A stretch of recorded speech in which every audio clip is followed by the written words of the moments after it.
Blue eyes. Let's clear something up right now. They're a lie, a mesmerizing, billion-dollar optical illusion.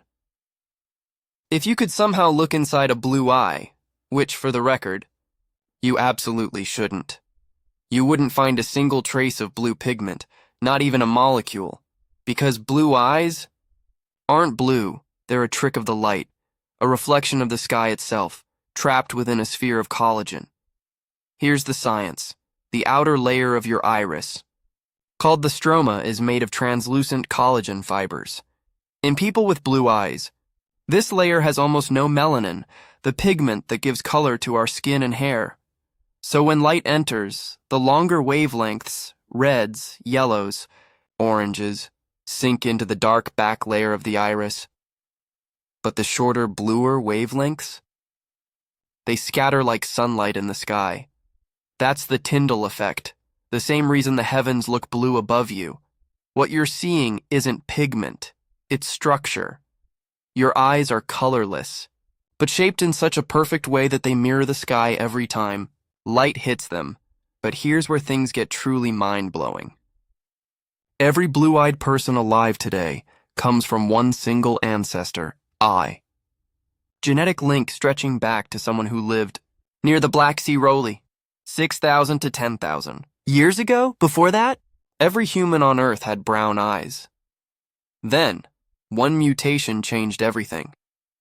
It didn't occur in the gene that makes pigment, but in a nearby control switch called HERK2. Think of it this way: the OCA2 gene is a factory making brown pigment. The HERK2 mutation jammed that factory's switch almost to off.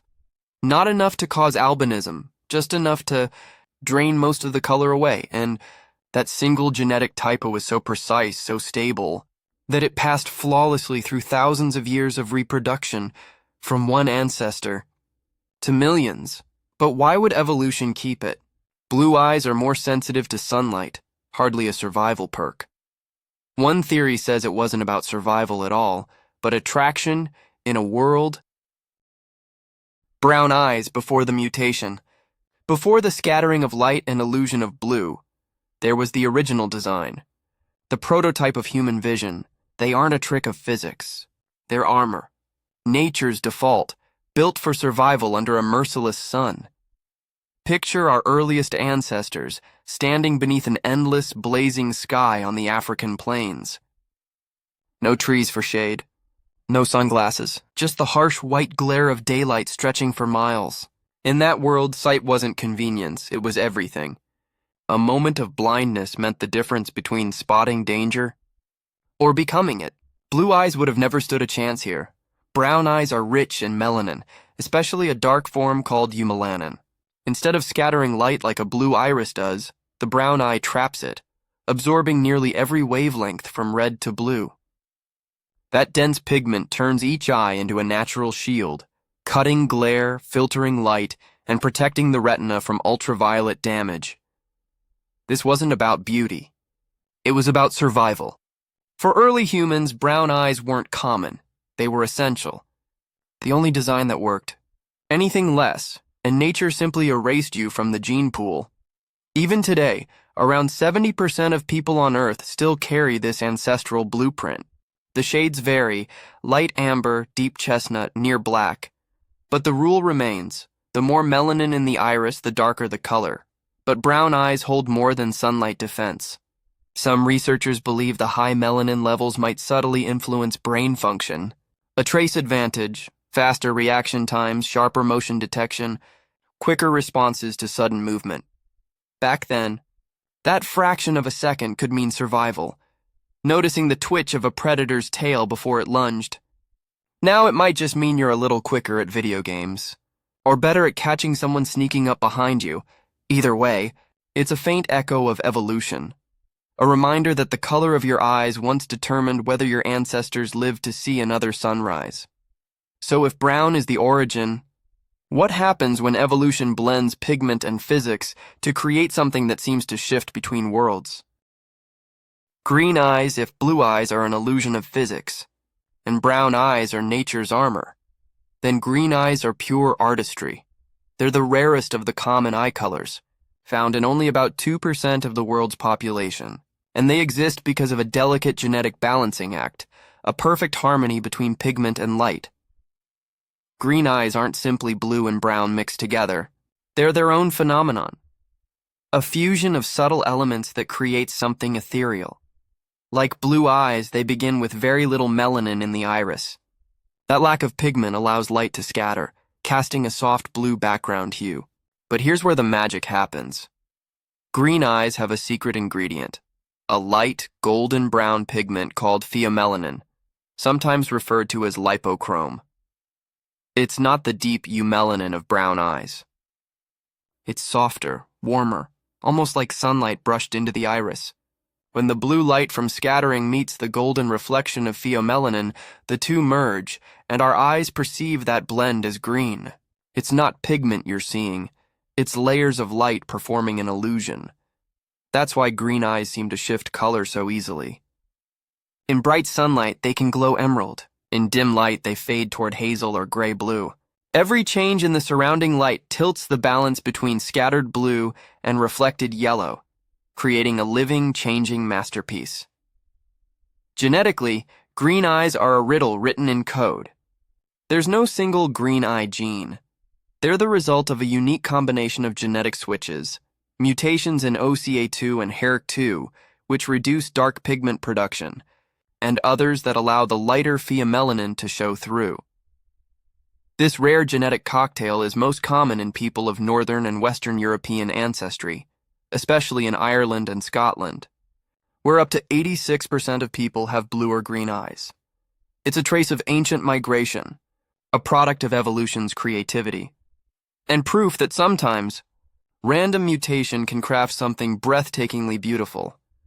But if green eyes are born from balance and rarity, what happens when that balance breaks completely, and two different colors stare out from the same face? Amber eyes. Amber eyes are where things start to get truly mysterious. Often confused with hazel or light brown, true amber eyes are something else entirely. They're not a mix of colors, they're a pure molten gold. A uniform glowing hue that seems to shine from within, as if lit by a hidden flame. Only about 0.01% of people on Earth have them. That's rarer than rare, and when you see them, they almost don't look human. They look like they belong in legends, in stories of shapeshifters, wolves, and ancient gods. The secret behind their glow lies in a familiar pigment, pheomelanin, the same golden yellow compound found in green eyes. But while green eyes hold just a trace of it, amber eyes are drenched in it. The iris of an amber eye is flooded with this pigment and contains almost no dark eumelanin at all.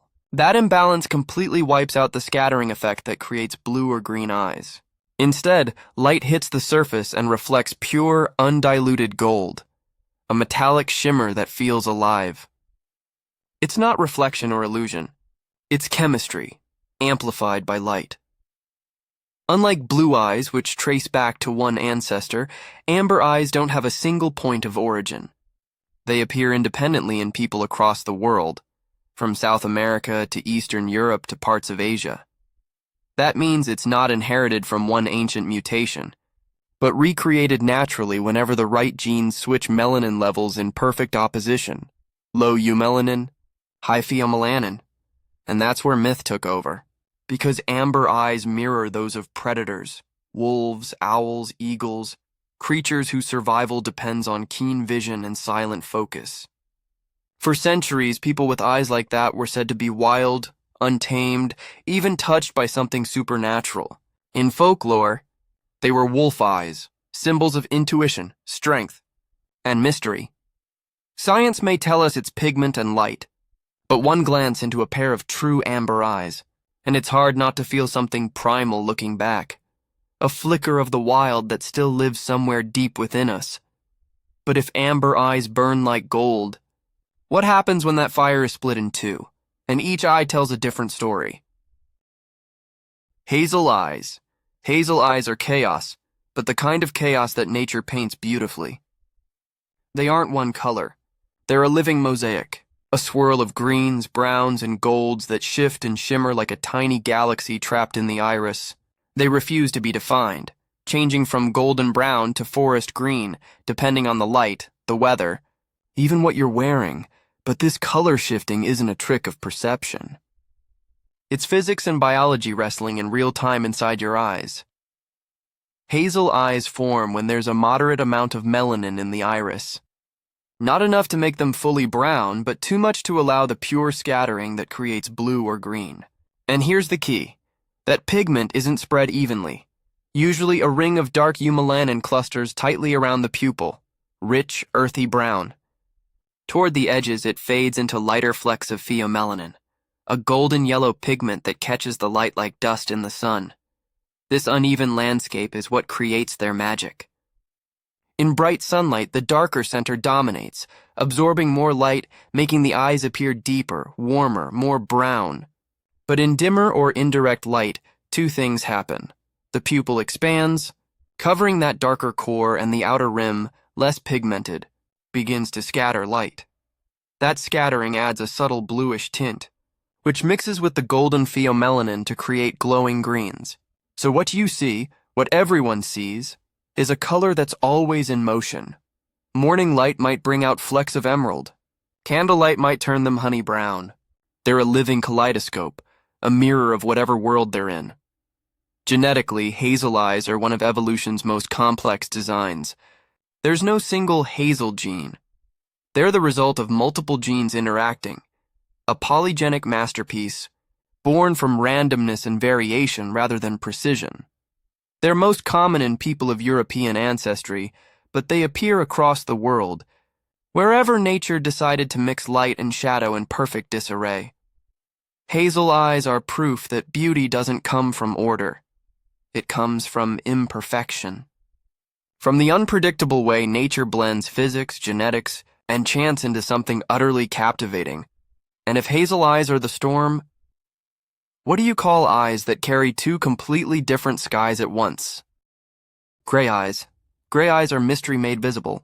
They're among the rarest eye colors on Earth, found in less than 1% of the world's population. Cold, calm, and unreadable.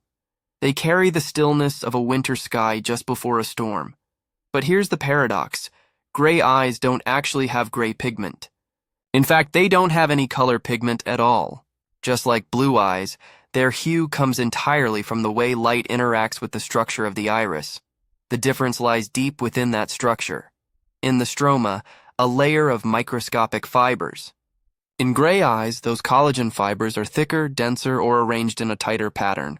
That tiny architectural change transforms how light behaves. Blue eyes rely on Rayleigh scattering, the same phenomenon that makes the sky blue. Shorter wavelengths of light, like blue, scatter more strongly. But gray eyes follow a different rule, me-scattering. This happens when the particles doing the scattering, in this case the collagen fibers, are larger. Me-scattering doesn't favor any single wavelength. It reflects all colors of light, reds, greens, and blues almost equally. And when every color bounces back together, our eyes see it not as a hue but as something in between, white, silver, or stone gray. That's why gray eyes often look like smoke trapped in glass. They don't absorb color. They diffuse it. Like fog under sunlight, or clouds drifting across a pale sky, their tone changes with every shift in the light around them. Under bright daylight, they can shimmer blue or steel silver. In dim light, they can deepen into stormy green or even hazel brown. They're not just eyes, they're living mirrors, reflecting the world instead of coloring it. Most gray eyes are found in northern and eastern Europe, especially around the Baltic region, places known for long winters, pale skies, and low sunlight, where this rare scattering effect may have evolved as nature's quiet adaptation. Gray eyes are the calm at the center of the spectrum.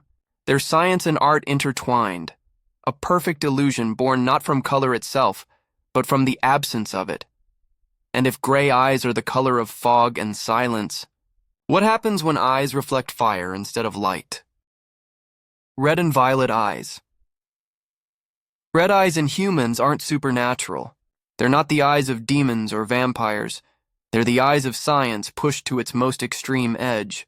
True red eyes are real, but they appear only in people with severe forms of albinism, a rare genetic condition where the body produces little to no melanin at all. Without melanin, the iris loses its color entirely. It becomes translucent, like glass, and when light passes through that colorless iris, there's nothing there to scatter or absorb it. The light slips straight through, striking the back of the eye, where a dense network of blood vessels lies waiting. The result? The reflected light glows red, not from pigment, but from the color of blood itself. It's the same phenomenon that gives people the red eye effect in flash photos. Only in this case it happens all the time, even in daylight. But sometimes, something extraordinary happens. In a few rare individuals, there's just enough residual pigment, a faint dusting of blue within the iris stroma. When that subtle blue scattering meets the deep red reflection of blood, the two colors fuse into something breathtaking: violet. That's why some eyes appear almost lavender, like a gemstone catching light from within. It's not magic, it's optics. A perfect collision of structure, pigment, and physics. It's believed that Elizabeth Taylor's famous violet eyes came from this rare combination. A deep, dark blue iris with a structure that reflected more red light than usual. When blue and red intertwined, they created that unforgettable illusion of purple fire. So while true red eyes reveal the complete absence of pigment, violet eyes exist in the delicate space between presence and absence, where color, light, and blood meet for just a moment, and nature paints the impossible. They remind us that sometimes, the most haunting beauty doesn't come from what we see, but from the light that passes through us. Heterochromia. Every once in a while, nature decides to break its own rules, and the result is something mesmerizing. Heterochromia, a condition where a person's eyes are two different colors. It's one of the rarest variations in human appearance, affecting less than 1% of the population, yet it captures attention instantly. A living example of how genetics can paint asymmetry into beauty. There are three main types.